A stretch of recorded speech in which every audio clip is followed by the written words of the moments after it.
Give us an idea what the field's like for you now. So it was a weird start to your year, you know, but then you had a great performance after that. How does it feel right now coming into this fight? Man, it's been a blessing, honestly, this year. Even having that fight get rescheduled with PSA to give me more time to train. This has been my first time having like a full training camp for a full year. It feels amazing, man. I'm just excited to be here. It feels good to be here.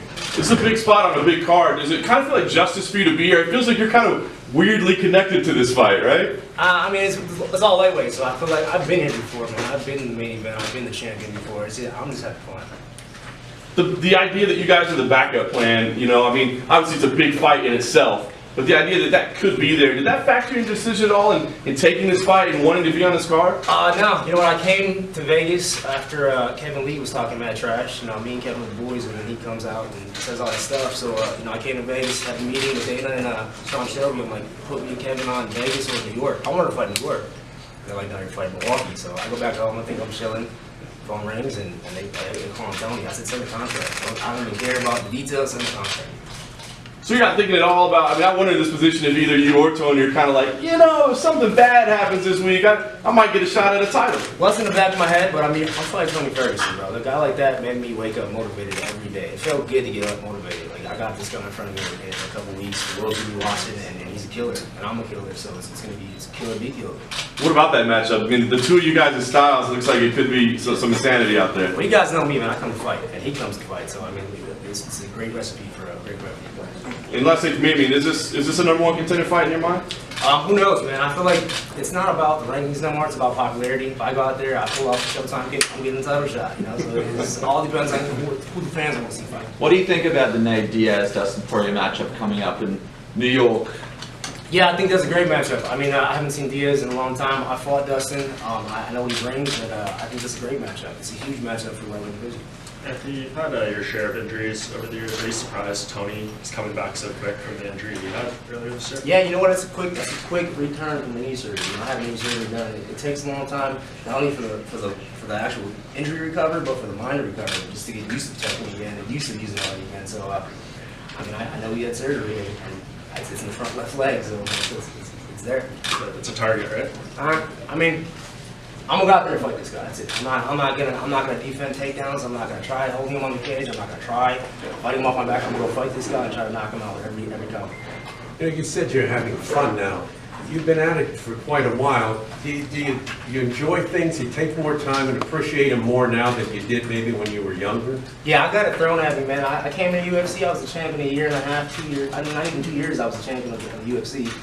WEC, we all know how that ended. So my career has went crazy. I forgot to sit back and actually breathe and look where I was at. And when I lost the belt, I was so focused on getting it back, I didn't even enjoy where I was at. And this time around, you know, I'm enjoying it on that. I'm having a great time. I had a great camp, and I'm just motivated to go out there. I can't wait till Sunday. What about the dynamic of sharing the card with Sergio again? I know you guys have had mixed feelings and mixed results doing that. Yeah, man, I love it, actually. I got to do the full training camp with Serge. I can see how well prepared he is. It's on his hands, you know. It's his time to fight. My time's going to be later, and we'll talk about it after fights, but it's in his hands, and I'm well confident that he's ready to go. This could very well be #1 contenders for both of you guys, right? It's crazy, man. Team Pettis is coming over great. I mean, Sunday's going to be a fun day for Team Pettis. Diaz and Poirier are competitioning for a 165-pound division for their fight. That's something that you think is needed in the UFC, 165? I think so. I mean, it's a hard cut for guys to get down from, you know, the higher weight classes. With Kiesa, a big guy like that, I'm staring up at him like, how is he making 55? So it gives these guys more options. I mean, I'm not sure how it's going to work out or what, but I think it makes sense. 25, 35, 45, 55, 65, and then you move 75 up. I mean, I'm sure the guys at 70 would be happy with that. You know, making another 10 pounds every division, and then. I know a lot of times when you and your brother fight on the card, you know, it's emotional for both of you. Will you even watch his fight ahead of yours? Yeah, this time I'm been watching everything. I'm gonna go and smell the air. I'm gonna breathe in everything. I'm having a good time right now. I got chills talking about it. I'm excited. What are your thoughts on the main event between Khabib and Conor? Obviously, you almost fought Khabib. There was a fight that didn't come together. What are your thoughts on how this plays out? And will you be looking to sort of send a message to them if the fight goes well for you with Tony before they even step in the octagon? Yeah, I mean, I think my performance will send a message. I think that fight's a great fight, man. Khabib's undefeated. You know, I almost had a chance to fight in Brooklyn. That didn't. I think the media pushed that harder than it was. I really didn't have a guaranteed answer that I was, you know, fighting Khabib. So it was almost there. You know, it got me excited, but you know, now I'm here. I'm fighting Tony. The main event's a great fight. Conor McGregor, Khabib, and they're both killers. What would excite you more, a fight with Khabib or Conor McGregor, depending on sort of who wins the UFC 229? What excites you more in a matchup? Whoever has the belt. You talked to me in the head of your last fight about getting away from the wrestling, getting back to what makes it fun for you. How have you approached this camp? Is it kind of the same philosophy? Same exact way, and I had a blast. It felt good to have fun training again. You know, I was happy to go to the gym. I was motivated to go to the gym.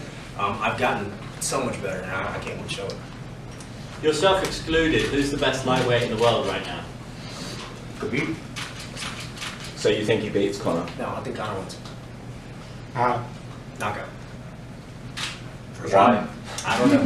I don't know what round, because Khabib gets it, and Conor has the ability to put him away. Have you just seen holes in the striking game with Khabib, and that maybe we all seen Conor's- holes in the starting game. We saw his last fight against Al, and you know we seen how he performed. If he comes like that against Conor, that's the wrong guy to go against. So I'm sure he's motivated. I'm sure Conor's motivated, but I'm picking Conor. So is it just a case of styles make fights, or do you think whoever has the belt is the rightful best lightweight in the world? I don't know what do you mean. Well, because you said Khabib is the best lightweight in the world. Oh yeah, he's the champ. I mean, Khabib's the current champion. I mean, so Conor has to go and prove it again. Where does Tony rank in that conversation? I mean, he's in the longest winning streak in the history of this weight class. At 10 Yeah, but fights. who's he fought? That's the way to look at it. I mean, who did he win the belt against? I mean, even Khabib, who did he win the belt against? But he didn't win the belt against the world champion. So we're in a weird spot. You look at the last 10 fights. Like, let's. I mean, there's some good wins, some great wins, but again, he's fought the best in the division. So who do you feel is the rightful champion of the division? And do you feel maybe Conor McGregor might have that claim because he beat Eddie Alvarez, who's technically... Well, I think Conor's win already solidifies him more as champion than Khabib beating El King. I mean, that's just facts. So the belts, it is where it is. They had to do it for the business. They had to move it forward. But if it was true to the game, I mean, Conor would be the champion. Have you watched some of Tony's workout videos on I do, yeah. I mean, Tony's a killer, man. I respect this guy as a fighter, but I'm gonna go out there and try to do that. He seems kind of like an unorthodox type of guy. Is that something that's to worry about going to fights? You don't really know what he's going to do. He's unpredictable. Well, that's why his success is so great, I think. And that's how I used to be. I used to be so comfortable in the chaos that I just pull off the guillotine. I pull off the submission. I mean, these guys are so uncomfortable with the chaos. The submissions and the knockouts happen, and that's what he's doing for himself too. So I'm excited about it.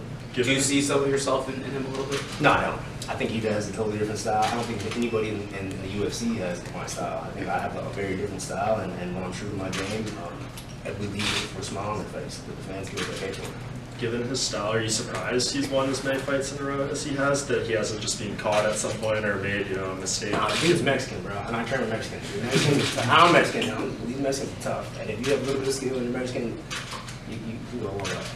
Anthony, you're around your brother all the time. He hasn't won a title yet. You have. What do you think is, like, if there is one, a difference just in how that motivation works when you've had it and you're trying to get it back, or when you haven't had it yet? I stopped thinking about that, man. I stopped trying to get it back. I mean, I'm on my title run right now. This is my real title run. This is gonna be the real title run I like to hold on to. So I'm ready for it now. Before I was too young, I took it for granted. I took it for granted. I was in a spot where I wasn't ready for it. But, that had to happen. I went back, I watched the RDA fight, I appreciate what happened in that fight.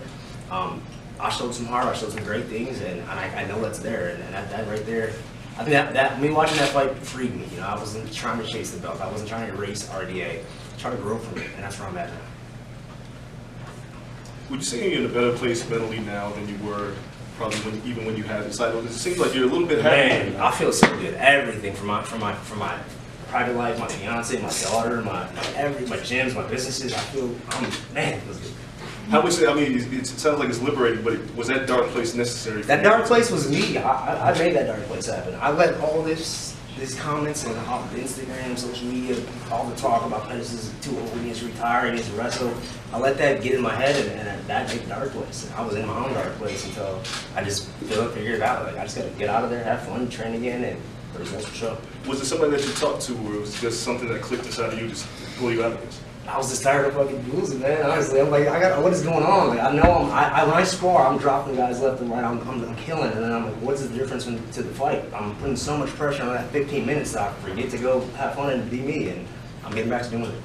Does that mean you sort of ignore social media a little bit these days and what people are saying and what's being written? And is that sort of, I guess, a focus of yours? No, I definitely don't ignore it because I mean I want to know what the fans are thinking. I want to know who's next in line. I want to know because that's who dictates who's next in line for a title shot. The fans, not no rankings, not your performance. What the fans want to see fight. That's who's next in line for to be the best in the world.